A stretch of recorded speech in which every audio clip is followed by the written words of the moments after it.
আসসালামু আলাইকুম। কিছু মনে করেন না। কাহিনী হচ্ছে যে আপনারা অনেকে খুঁজেই পান না যে ভাই মধুটা আসলে খাবো কি দিয়ে। আপনি প্রত্যেকদিন মধু খাইতে পারেন।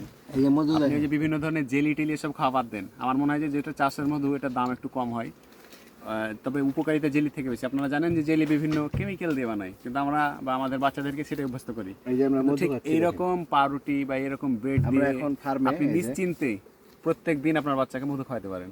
এটা বাচ্চা খাওয়াবে মানে সবাই আপনি সবাই খেতে পারবে, বিশেষ করে বাচ্চাদেরকে বলছি, বাচ্চারা সেনসিটিভ হয়েছে তো।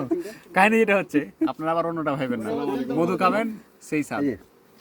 ভাইরা আমার পাইকারি কাস্টমার, কি যে স্বাদ রে ভাই, বুক মরে যাচ্ছে মিষ্টির ঠেলায়, অসাধারণ। এবং আপনাদেরকে বলি একদম খামারে আছি আমরা, অথেন্টিক, মানে এর থেকে পিওর শিওর আর পাওয়া সম্ভব না।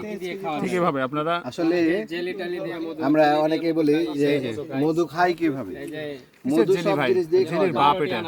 এই যে ভাই পারোটি নিয়ে আসলো, আর খাবো না। মাশাআল্লাহ মাশাআল্লাহ। তো যাই হোক, যাদের মধু লাগবে আমাদের সাথে যোগাযোগ করবেন, ইনশাআল্লাহ আমরা আপনাদেরকে সেরা থেকে সেরাটা দেওয়ার চেষ্টা করবো। ভালো থাকেন, সুস্থ থাকেন, নিরাপদ থাকেন। ফি আমানিল্লাহ। আসসালামু আলাইকুম ওয়া রাহমাতুল্লাহ।